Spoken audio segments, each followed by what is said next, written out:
కార్మికుల ధర్నా ప్రోగ్రామ్ కి అధ్యక్ష వర్గానికి, వివిధ కార్మిక సంఘాల నాయకులకి, ఇక్కడ ధర్నాలో పాల్గొనడానికి వచ్చినటువంటి కార్మికులకి, పత్రికా ప్రముఖులకి ధన్యవాదాలు తెలియజేస్తూ,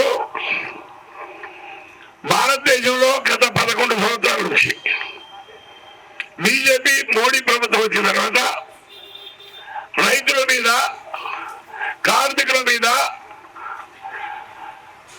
దమనాన్ని చేయడానికి నిర్ణయం చేసుకున్నారు. ఎందుకంటే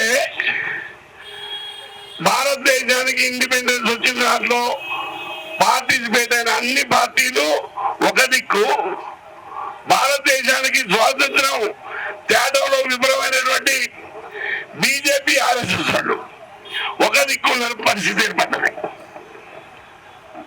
4 సంవత్సరాల కింద 3 ఫార్ములాస్ రైతులకు వ్యతిరేకమైన చట్టాలు తీసుకొచ్చారు.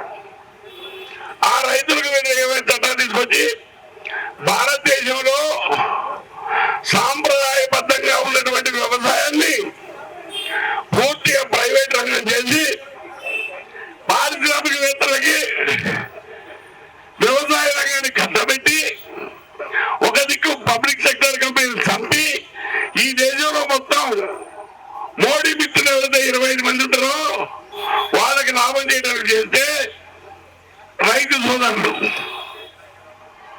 13 నెలలు ఉద్యమం చేశారు. రాత్రి పగలు ఢిల్లీలో చల్ల ఉండి 700 మంది రైతులు చనిపోతే పార్లమెంట్ లో మోడీ ప్రభుత్వం కనీసం వాళ్ళ పేర్లు మా దగ్గర లేవని చెప్పాడంటే వాళ్ళ త్యాగానికి ఏం విలువ పెట్టారు బీజేపీ ఆలోచించారు. మీరు కేంద్రంలో మంత్రి కొడుకు ఇట్లానే ధర్నా చేస్తుంటే కారు డ్రైవ్ చేసుకోవడం వాళ్ళ మీద ఎక్కి చంపితే కారు నడిపిన మీద లేదు, చచ్చిన మీద కేసు పెట్టారు. అంటే ఎంత ప్రజా వ్యతిరేక ప్రభుత్వం మీరు ఆలోచించండి. 2019 నుంచి ఇప్పుడు దాకా కార్మిక చట్టాన్ని చేసి, కార్మికుల ద్రోహం చేసి, పెట్టుబడిదారునికి లాభం చేయడం కోసం మోడీ తీసుకున్న నిర్ణయాన్ని కార్మిక సంఘాలు ప్రతిఘటించడం వల్ల ఇప్పుడు దాకా ఆగడం జరిగింది. నిన్న బీఆర్ ఎన్నికలు అయిపోయిన తర్వాత మోడీ ప్రభుత్వానికి కూడా ధైర్యం వచ్చింది. మేము 60 లక్షల మంది ఓట్లు తీసేసాం, రెగ్గింగ్ చేసినాం, ఓటు చోరీ చేసినాం, ప్రభుత్వానికి వచ్చాం, ఇక కార్మికుల్ని ఏం చేసినా నాకేం కాదు అని చెప్పి ఈ చట్టాన్ని ఇంప్లిమెంట్ చేస్తాను. దానికి రూల్స్ లేవు, మొడాలిటీస్ లేవు. 21 నవంబర్ ఇంప్లిమెంట్ చేయాలని సిగ్గుసరలు కూడా చెప్పారు. మన దేశంలో ఉన్నటువంటి ఈ పత్రికలు కానీ, టీవీలు కానీ మోడీ చెప్పు చేతులు వాటివి బ్రహ్మాండమైన చట్టాలు ఇవి, కార్మికులకు మేలు చేస్తాయి. ఫిక్స్డ్ టైం ఎంప్లాయ్మెంట్ ఇస్తున్నాం, 1 సంవత్సరానికే గ్రాట్యుటీ ఇస్తున్నాం అని చెప్పే వాళ్ళు ఫిక్స్డ్ టైం ఎంప్లాయ్మెంట్ లో 11 నెలలకే ఇస్తున్నారు. ఈ గ్రాట్యుటీ వస్తా అంటే మోసపూరితంగా లాభాన్ని చెప్పేసి ఈ విధంగా కార్మికులను నిర్వీర్యం చేస్తారు. మరి పారిశ్రామిక గత 6 సంవత్సరాల లోపల పారిశ్రామికవేత్తలకి 21 లక్షల కోట్ల రూపాయలు మాఫీ చేసే విధంగా ఈ నిర్మలా సీతారామన్ పార్లమెంట్ లో ఇది ప్రకటన చేసి కరెక్ట్ కదా. గత 4 నెలల్లో 4 లక్షల కోట్లు మాఫీ చేశారు. బ్యాంకులు లూటీ చేసిన వాళ్ళని 21 మంది, అందులో 19 మంది గుజరాత్ ఉంది. బ్యాంకులు లూటీ చేసి పోతే ఒక్కరిని తీసుకొచ్చిన పాపాన పడ వీళ్ళు గౌరవంగా విమానాలు ఎక్కించి పని పెట్టడి చేశారు. వాళ్ళ వల్ల కార్మికుల మీద ఏ వస్తువుత్పత్తి కావాలన్నా కార్మికులు కావాలా, వాళ్ళ మనసునే ఉంది. మేము క్యాపిటల్, మేము పెట్టుబడి పెట్టామన్నారు. ఆ క్యాపిటల్ మీద ప్రొడక్షన్ జరుగుతుంటే ఖచ్చితంగా తప్పని వీళ్ళెందుకు? ఆ క్యాపిటల్ కూడా ఎప్పుడో ఒక కార్మికుడు కష్టపడి పనిచేసి ఆ డబ్బు సంపాదించి క్యాపిటల్ అయింది కదా. ఈ విధంగా మోసం చేసి ఈ దేశాన్ని విదేశీ శక్తులు నమ్మడం అనేది ఇవాళ బీజేపీ ప్రభుత్వ లక్ష్యం. ఎందుకంటే బాగా దేశభక్తులు చెప్తారు. మీకు ఒక విషయం చెప్తా, మహానుభావుడు అంబేద్కర్ రాసిన రాజ్యాంగాన్ని మేము ఒప్పుకోవాలన్నమాట నిజమా కాదా? ఆర్ఎస్ఎస్ మేము ఒప్పుకోవాలన్నా నిజా? మేము మనుస్మృతిని నమ్ముదాం, భారత రాజ్యాంగం అంబేద్కర్ రాసింది నమ్మమన్నారు. జాతీయ జెండాని రాజ్యాంగాన్ని రామలీలా మైదానంలో కాలబెట్టింది రైటా కాదా?